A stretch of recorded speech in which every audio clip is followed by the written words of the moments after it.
कि ब्रह्मगिरि पर्वत पर एक बार गौतम ऋषि और ब्राह्मणों के साथ निवास करते थे। अकाल पड़ने के कारण सारे ब्राह्मण ब्रह्मगिरि पर्वत को छोड़कर चले गए। गौतम ऋषि अकेले अपनी पत्नी के साथ रह गए। उन्होंने घोर तपस्या की, वरुण देवता को प्रसन्न कर लिया और वरुण देवता ने एक अक्षय जल प्रदान कर दिया पर्वत पर। उस अक्षय जल की वजह से गौतम ऋषि ने पूरे पर्वत को फिर से हरा भरा कर लिया।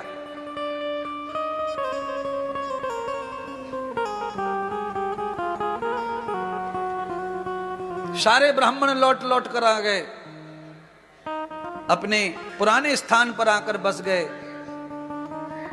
गौतम ऋषि ने सबको जगह दी, सबको रहने को दिया। भगवान ने सब लीला कर दी है तो सबका हिस्सा है, सब आओ, सब रहो, खाओ पियो रहो। ये सज्जन व्यक्ति, दयालु व्यक्ति ऐसा ही करते हैं। संपत्ति को काला नाग बन करके नहीं बैठते संपत्ति के ऊपर। अगर भगवान देता है तो उसमें सबका हिस्सा है। पर ब्राह्मण गौतम ऋषि के बारे में अच्छे नहीं रहे। बाद में पत्नियों के बहकावे में आकर ब्राह्मणों ने गौतम ऋषि का अक्षय पात्र जल का जो था वो रात में ही सारा पानी भर ले जाते और अहिल्या के लिए पानी नहीं रहता, वो रोजाना कीचड़ लेके आती पानी की जगह कुआं से। थक गए। एक दिन गौतम ऋषि ने ब्राह्मणों को समझाया, उसी दिन ब्राह्मण दुश्मन हो गए गौतम ऋषि के। गौतम ऋषि भी ब्राह्मण ही थे। यहां ये कथा ये कहती है कि नेकी के साथ में बदी हो रही है। गौतम ऋषि ने नेकी की, ब्राह्मण ईर्ष्या में आ गए और बदी करने लगे, कपट करने लगे और अपने ही पूर्वज के साथ में ईर्ष्या करने लगे, दुश्मनी करने लगे। आखिर में सब ब्राह्मणों ने मिलकर के गणेश उत्सव मनाया, उसमें गणेश जी की आराधना की और गणेश जी को प्रसन्न किया। गणेश जी प्रसन्न होकर वरदान देने आए तो वरदान में कहा कि आप ब्राह्मणों की सेवा पूजा से प्रसन्न है गणेश भगवान, तो आप हमारे वचन को पूरा करो, हमारे वरदान को पूरा करो, हमें आशीर्वाद दो। हम जो मांगे वही आप दोगे। भगवान गणेश ने प्रसन्न होकर कहा, तुम जो मांगोगे मैं वही दूंगा, मांग लो। तो कहा, हमें गौतम ऋषि का अपयश चाहिए और गौतम ऋषि को ब्रह्म हत्या का पाप लगे और वो ब्रह्मगिरि को छोड़ के चला जाए। भगवान श्री गणेश ने ब्राह्मणों को समझाया कि जिसने तुम्हारे साथ में अच्छा किया है तुम उसके साथ बुरा कर रहे हो, इसका परिणाम तुम्हें भोगना पड़ेगा और तुम्हारी भक्ति का फल तो मुझे देना ही पड़ेगा। तो भगवान श्री गणेश ब्राह्मणों के हित के लिए या ब्राह्मणों की जिद के लिए, फल देने के लिए एक बूढ़ी गैया बन गए और गौतम ऋषि के खेत में जाके चरने लगे। गौतम ऋषि निकालने आए तो गैया तो तैयार बैठी थी, हाथ लगाया कि मर गई और मरी तो ब्राह्मण खड़े थे चारों तरफ, डंडा लेकर चीखने लगे, ब्रह्म हत्यारा, ब्रह्म हत्यारा, गौतम ऋषि ब्रह्म हत्यारा, इसका मुंह देखना पातक, इसका मुंह देखना पातक, मुंह देखना पाप लगेगा, इसे मारो मारो मारो, देश निकाला दे दो। सब पहले से ही नियोजन करके बैठे थे महाराज। सबका नियोजन था ये।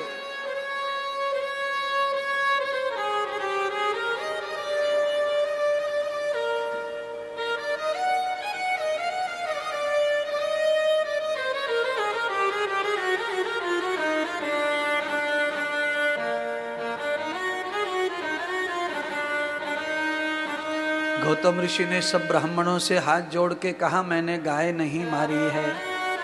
ब्राह्मण को भी पता था कि गाय नहीं मारी है इन्होंने।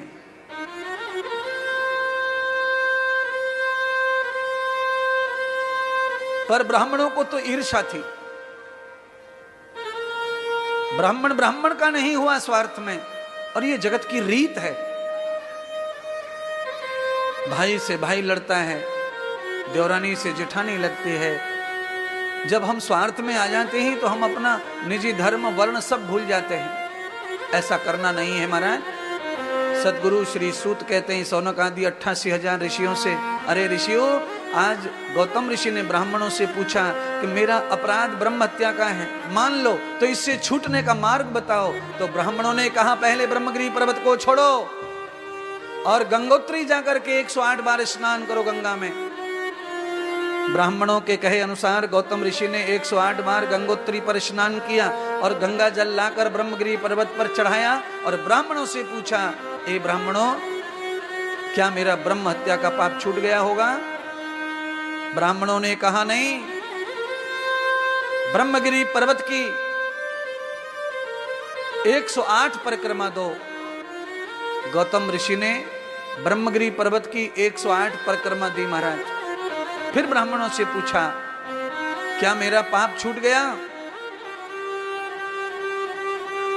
ब्राह्मणों ने फिर कहा, नहीं। श्रावण मास में 1.25 करोड़ शिवलिंग बनाओ मिट्टी के और अर्चन करो। 1.25 करोड़ महामंत्र का जाप करो, पंचाक्षरी ओम नमः शिवाय का व्रत करो। 1 महीना श्रावण का पूरा किया गौतम ऋषि ने, शिवलिंग अर्चन किया। फिर पूछा, यह भी विधि होगी, क्या मेरा ब्रह्म पाप छूट गया होगा? तब ब्राह्मणों ने कहा, अभी नहीं। श्रावण मास में जब अधिक मास आएगा, उस अधिक मास में जब तुम शिव के लिए व्रत करोगे और शिव कथा सुनोगे, तब तुम्हारा पाप छूटेगा। अधिक मास आने तक गौतम ऋषि तप करते रहे, दुख भोगते रहे। श्रावण मास में अधिक मास आया, तब गौतम ऋषि ने फिर से शिव कथा सुनी, शिवलिंग अर्चन किया, व्रत किया श्रावण में।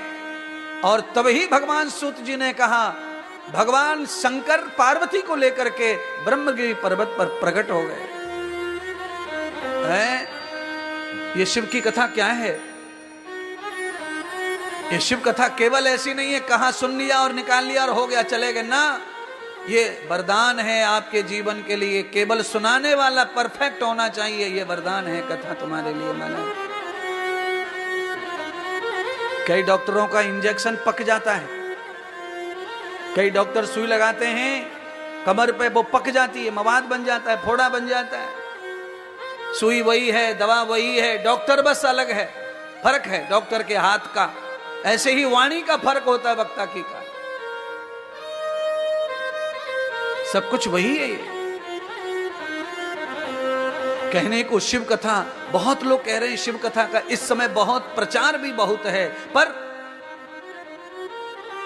सन्यासी की जो शिव कथा होती है वो शिव कथा ही होती है, और एक आचार्य की जो शिव कथा होती है उसमें आधी पंडिताई होती है। शिव कथा तो सन्यासी के मुंह से ही सुननी है, क्योंकि वो कैलाशी और सन्यासी, इनका तालमेल है, इनका जीवन शैली, इनका जीवन चरित्र, इनका जीवन पक्ष एक जैसा है। कथा आचार्य विद्वान हो तो कहीं सुननी चाहिए, सबसे सुननी चाहिए, पर सन्यासियों के जीवन में वो जीवन जिया हुआ रहता है। सदगुरु सूत जी कहते हैं शौनक आदि ऋषियों को, ऋषियों, आज भगवान शंकर ने आकर के कहा, गौतम तुम अपराधी नहीं हो, तुमने कोई गाय नहीं मारी है और कोई ब्रह्म हत्या तुम्हें नहीं लगी है। पहले अपने मन से ये डर, ये भय निकाल दो। मैं शिव इस बात का साक्षी हूं कि तुमने ब्रह्म हत्या नहीं की है, तुम गौ मारने वाले नहीं हो। अरे वो गाय नहीं थी, वो मेरा पुत्र गणेश था, ब्राह्मणों के बहकावे में आकर उसने ये लीला की है, इसलिए तुम अपराध के भागी नहीं हो। पर तुम्हें जिन्होंने त्रास दिया है, उन ब्राह्मणों को दंड देने के लिए मैं आया हूं। बोलो मैं क्या भस्म कर दूं, उनको जला के राख कर दूं, या मैं उन्हें पानी से गला दूं, कि हवा से उड़ा दूं, कि मैं आग में भून दूं? आप तुम जो कहोगे वो सजा मैं वो ब्राह्मणों को दूंगा। पापी तो वो ब्राह्मण हैं जिन्होंने तुम्हारे साथ अत्याचार किया है।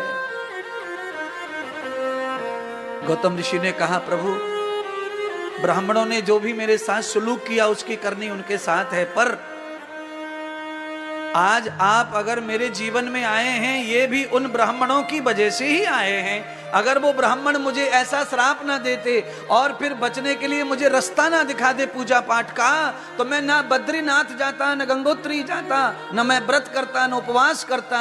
उन ब्राह्मणों के भय देने से ही मेरा आज ये समय आया कि मैं डर से भी ये पूजा पाठ कर पाया और आपका साक्षात्कार हुआ। इसलिए मुझे तो भगवान आप प्रसन्न हैं, तो जो मुझे वरदान देने आए हो वही वरदान उन ब्राह्मणों को भी दे दो महाराज। महाराज महापुरुषों की बुद्धि का खेल ही नहीं आ रहा है। महापुरुष तो अपने दुश्मन को भी धन्य धन्य कहने को भगवान से कहते हैं। सर्वे भवन्तु सुखिनः सर्वे सन्तु निरामया। सारा विश्व सुखी हो, सारा विश्व शांति में हो, सारा विश्व भद्र कल्याणकारी हो, कोई विश्व में दुखी ना हो। ये तो सनातन है, ये ऋषि हैं हमारे, हमारे पूर्वज हैं, और ये हमारी सनातन संस्कृति है। हम सारी दुनिया को सुख शांति में देखना चाहते हैं, और ये बुद्धि और ये अक्ल और ये मन, ये दिल केवल हिंदू में होता है, दुनिया में और किसी में नहीं पाया जा सकता।